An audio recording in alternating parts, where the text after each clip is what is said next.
All right, welcome back. Today I have Coach Bollant.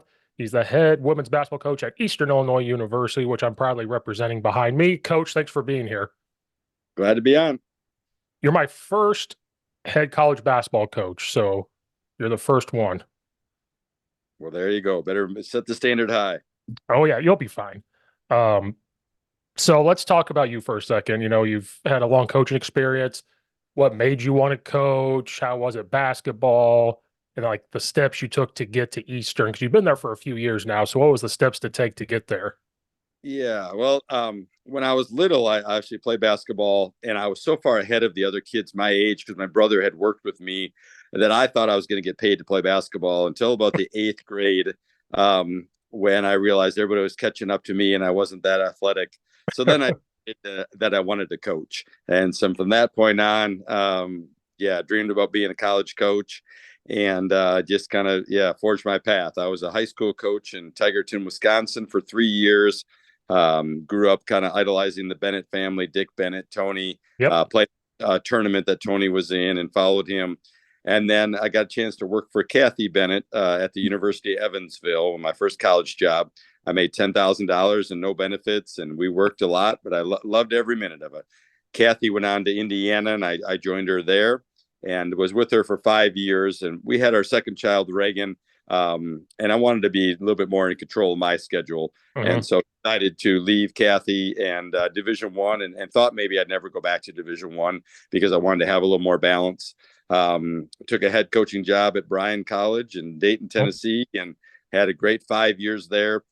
Green Bay, Kevin left to go to Michigan, and they called Kathy to see if she was interested in the job. She said no, but I got the perfect guy for you.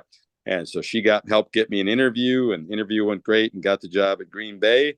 And those 5 years really couldn't have gone in any better. Won games in the NCAA in my last 3 years, which is extremely rare for mid majors to win a game in the NCAA tournament, especially to do it 3 years in a row.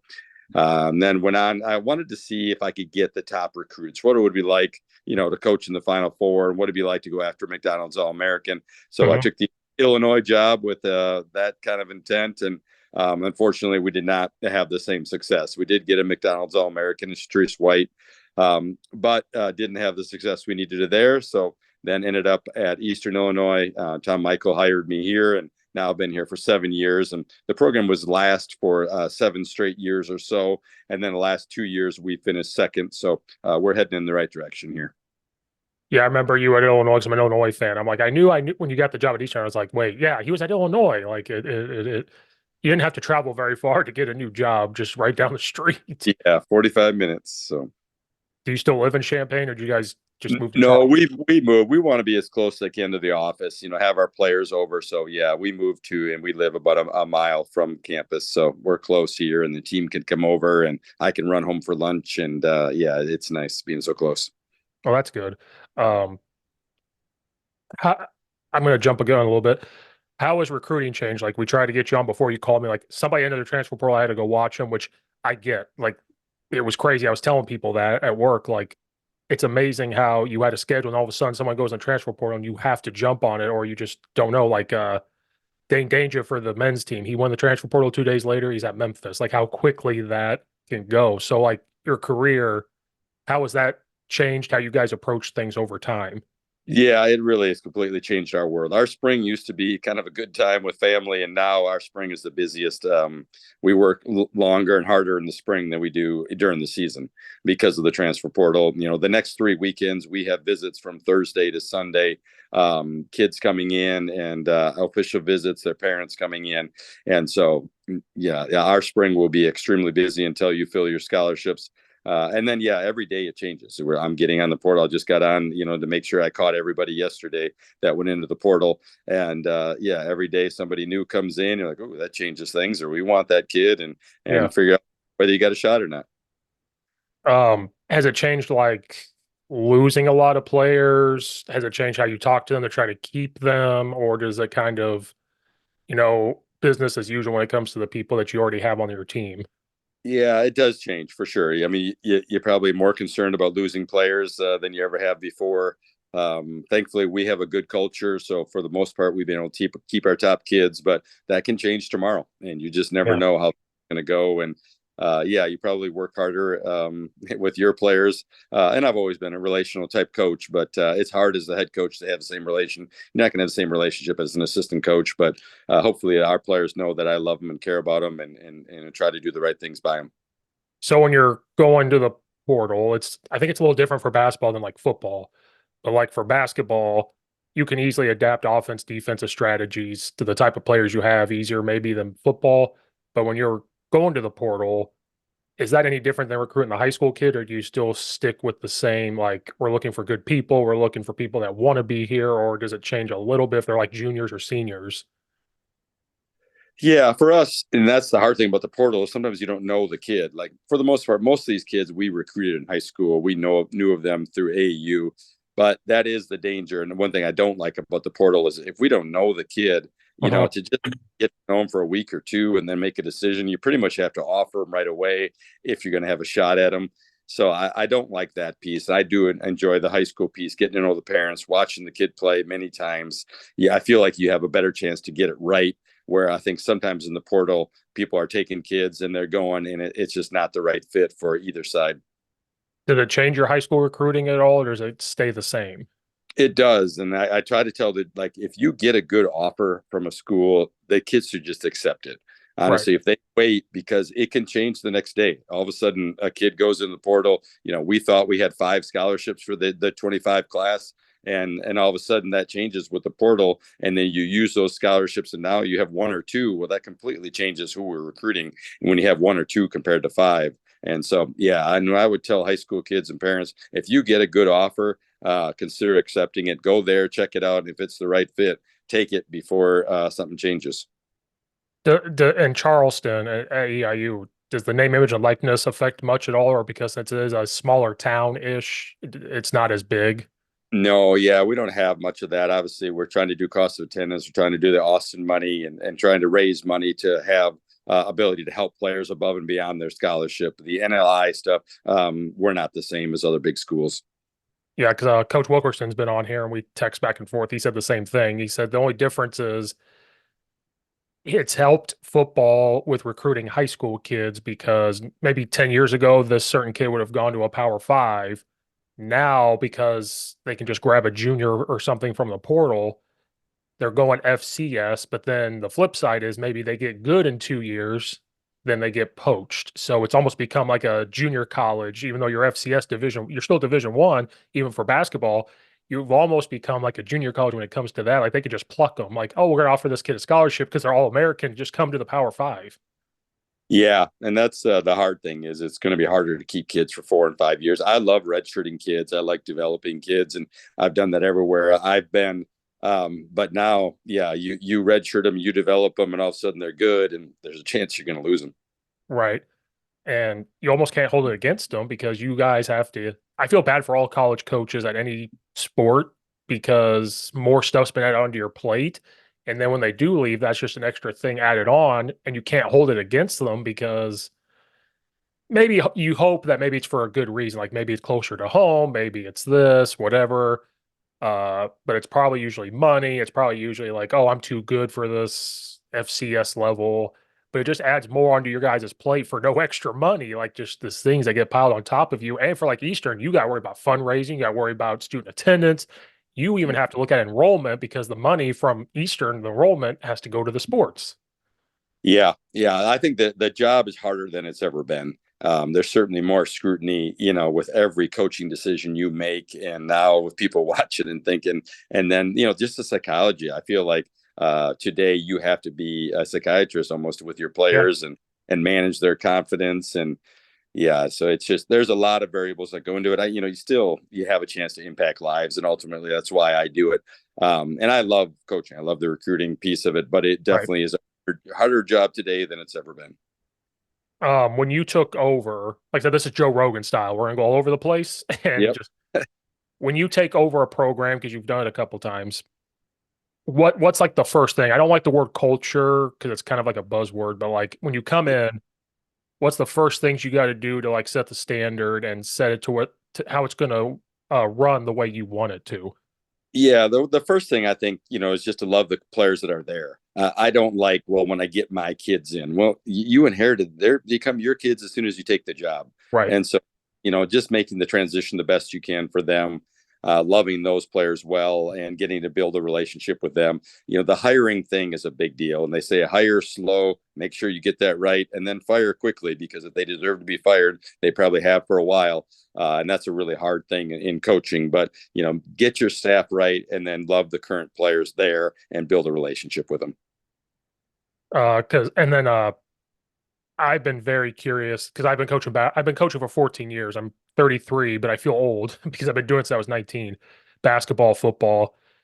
Basketball coaching for me has changed over time with like the conditioning piece. I've been more of the I'm not going to make you run just to run, and how I structure my practice planning.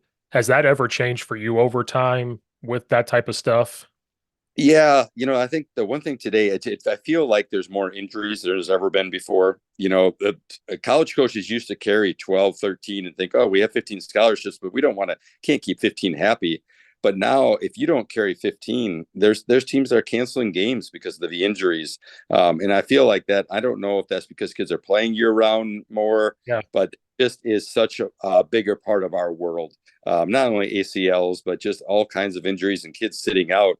Again, you saw several teams forfeit games this year because they didn't have enough players. Wow. And I think you have to carry 15, and then you have to be mindful of, what you can do to stay away from injuries. Obviously, there's some things you can't control, but the pounding and the year round, and we do more stuff than we've ever done before as far as access to them and how long we can go. And so I think, being mindful of that and trying to figure out how do you keep them fresh in March is really important. So how would like a practice plan go for you guys then in that aspect? Like I know it changes from like summer, beginning of season. Like for us, I have no control because I'm not the head coach, but like it might be 2 hours and 45 minutes of practice. But then as the season goes on, I dwindle it down to like an hour and 45, hour and a half as we go through. Like how does that work for you guys? Yeah, similar with us. I'm not a big, I kind of, games are an hour and 45 to 2 hours. So I try to keep practice around there. Maybe beginning of the year, we might go a little bit more than that to get stuff in. But, by the time we get to January, February, we're not ever going longer than 2 hours, unless maybe you're teaching something or talking through a scout for a long time. But the actual basketball piece of it is much smaller than that. And so that's been kind of my mindset. I want to play really hard and really be Yeah. intense. I want practice to look like games. And I think if you go too long, they start going through the motions and then they're not playing hard. That's something I try to stay away from. Yeah, it's different than when we all played. Like you could, like I tell people, it's like the TikTok kids now. Their attention span is 10 seconds, right? Like you have like you almost can't give them the old school scouting reports anymore. You can't like if you're a new coach coming like a position coach or an assistant, you come in. I don't know. Let's say you're working with post players. You can't have like a 10-page PowerPoint. Like this is who we are. This is how we do things. It has to be like one page, and it can't fill the whole page because they don't that doesn't focus on that. We all played, we were 100% focused, like, yeah, this is cool. Now they're like, whatever. Yeah. And again, I love the saying, it doesn't matter what we know, it matters what our players know. So Right. figuring out how you can help them to be knowledgeable is what you got to do. Have you always coached women's basketball, or was it just men's and women's? Yeah, so I was an assistant coach at my high school for the boys. And there was a girls coach in town, Pat Bolin, who's still coaching and just well respected. So I got a chance to coach under him for a year. And then my first teaching job had girls basketball head coach with it. I did become the baseball coach there as well. So it just kind of got into women. And I think my personality, I tend to be really positive, see the best. Well, the one thing I love about coaching women is they handle success better than men. I Mhm. don't know what gene is or why that is, but in 27 years of college coaching, I've never had a player that thinks they're too good for me to coach them, doesn't want to hear what I have to tell them. Where on the guys' side, they have success and sometimes it changes them, but the women handle success generally better than men, and that's absolutely true. Yeah, because I coached girls track and now I do softball. And the biggest difference, I try to describe it this way. It's the girls want to get better and they get frustrated with themselves if they don't succeed and they find a way to do it.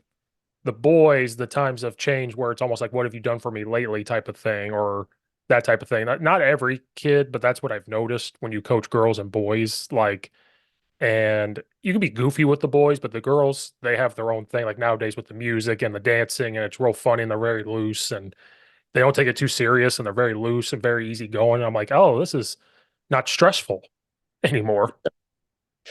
Yeah, it is fun to have players that want to be coached and want to hear the truth and allow you to coach them. And I've been fortunate to have really good players throughout the years and love that aspect of it. So you always wanted to coach college. When you coached high school and made the jump to college, was it a big transition or was it just, hey, this is now I just get to do basketball all day or stuff that revolves around the school and basketball all day? Yeah, I don't think people really understand, and I didn't understand the amount of time with recruiting, writing Yeah. letters, email, and now obviously it's not emails anymore, but just the amount of time you put in recruiting. You really could recruit, 6 to 8 hours every day year round. And then, you spend all this sometimes hundreds of hours on one kid, and then you take second and get nothing for it. Or you take second sometimes and they're in your conference and you got to play against them. And Mhm. so the recruiting trail, when it's at Illinois, I'm getting on a plane almost every single off day because we're behind the rest of the Big Ten as far as talent. And I really didn't take days off. Now, I didn't always come to the office at 8 a.m. Sometimes I'm on my phone and at home. But, every off day, I'm going somewhere if I can to try to get better players because I know if we don't, we're not going to be able to keep coaching there. Right. Because that's another pressure on top of you guys. If you don't win or you don't compete in a couple of years, they have to make that decision, which is tough. And then you got to get up and move. Like, I Yeah. don't think people realize that because you see coaches leaving all the time, like, oh, it's just so easy. And I'm like, no, they have to, if they leave on their own, they have to really consider it. If they get fired, then now you really have to scramble to find a job around somewhere. Yeah. And I've got 5 daughters. We have two of our own, and then we adopted three.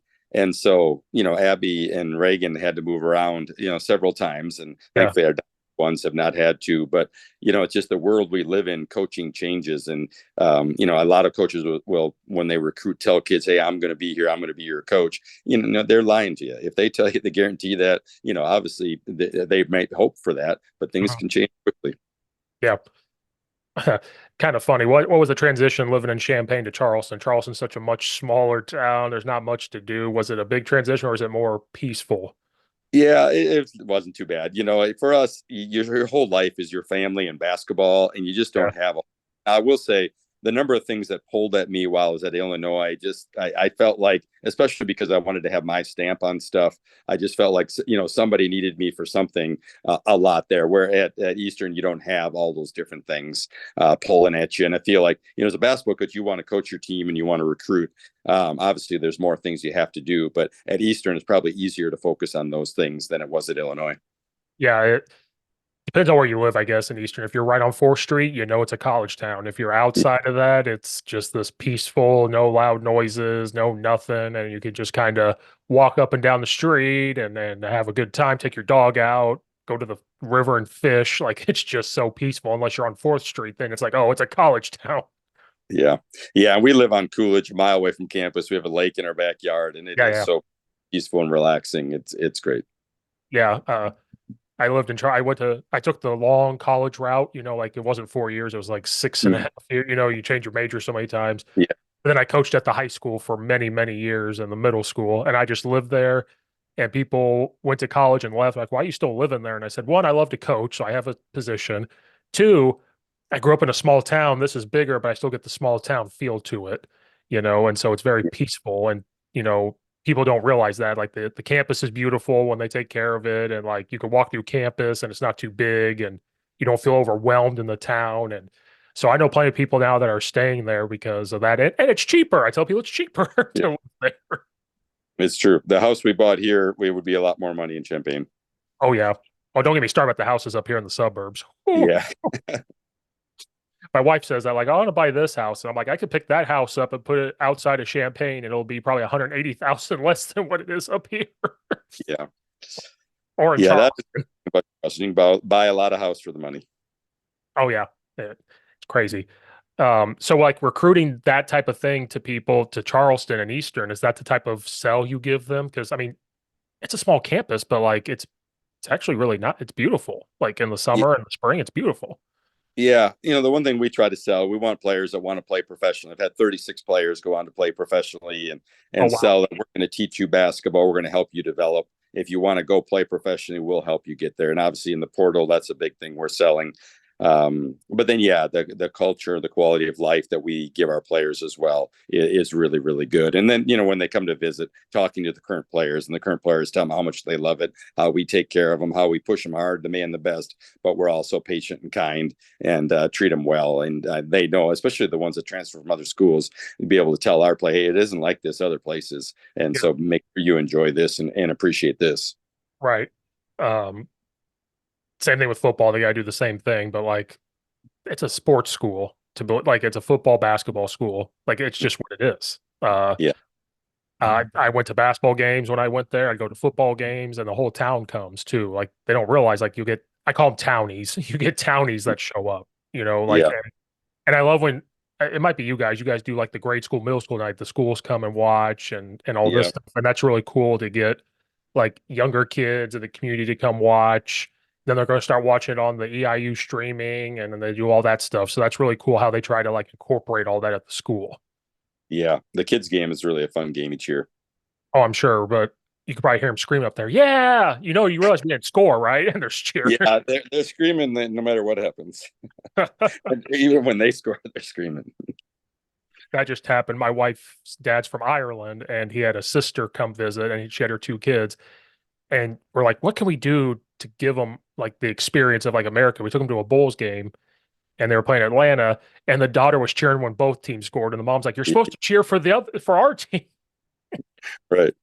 Anytime, because Atlanta would shoot a bunch of threes and make them, she'd be like, "Yeah," and the mom was like, "Root for the team wearing the black jerseys, not the red one."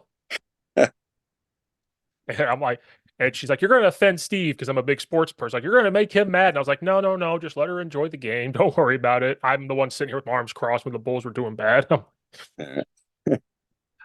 This might be a dumb question because I try to relate to my football questions. Coaching's becoming harder because of that, but then like even high school, we can't find coaches. Like we just can't. Uh, Football wise, like I remember 2 years ago, because I'm at Addison Trail up here in the suburbs, we had 4 stipends open, and that never happens. And it took us from December to July to like fill them. Like nobody wants to coach.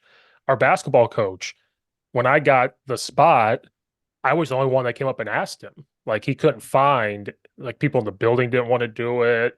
And are you seeing like there's less coaches out there? Maybe college they don't want to do the GA stuff. Like has that changed, or have you not quite seen that? Yeah, I think the demand is still high for the college game, be able to do it full time. But I think it's changing with the high school, and it's going to be harder and harder. And just that, you go to a high school game and you hear the parents and people yelling, and you see guys that get out of it have done this their whole life and just ready to be done because of just the parents and sometimes the players and how they act. But I really feel, for how little they get paid. I know when I was a high school coach, if you figured out the per hour of high school coaches, it's not very good at all. So I think it's going to be harder to find coaches. I think it's going to be harder to find referees because of the way people are acting. Oh yeah, I coached baseball the last 2 years before softball. We had to umpire. I had to umpire 6 of our own games. Like Wow. they just didn't show up, or they couldn't find one, and so you have to go to the coach and say, "Okay, I have to stand behind my pitcher when he pitches. I'll call balls and strikes. You got to call when they're out," and it is stressful.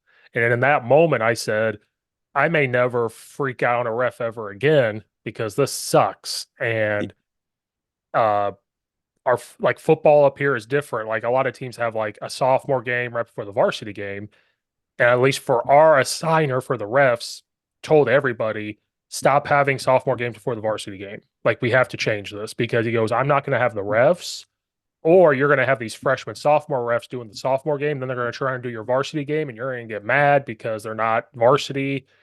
And our other side of the conference, which is bigger, they're like, no, we'll still do the sophomore games.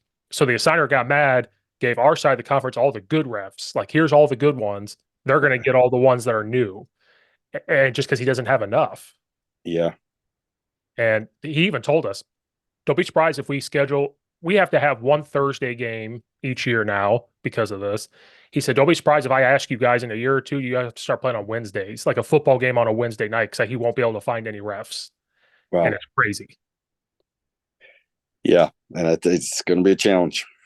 And Football's not so bad at yelling at the ref. I think it's basketball. Like basketball, they freak out Yeah. on the refs more than football. And this year, the last 2 years, me personally, I have not freaked out on a ref unless the ref said something to me I didn't like. Like if I had a ref make it personal, like he turned around and said I had a big mouth or something, and I was like, okay, well now we got to address this. But like when they call a foul and my kids complain, I'm like, stop. They think it's a foul. Be quiet. We got to go through it. And if the ref can give me a human answer, I don't say anything. If they give me the rule book answer, I'm like, I know what the rule book says, but what do you as a human being think? Because they have to interpret the way they interpret it. But then I hear the parents yelling at them. I'm like, oh, this is why they're getting driven out. You watch the summer league stuff, like it's bad for high Yeah. school in Illinois. It's bad. We're very understaffed ref wise. But our high school now has a refing class to try to help fix this. So kids are coming taking a class and like they get to ref games and stuff like in practice. They come to our practice, we'll go up and down, and they're refing it.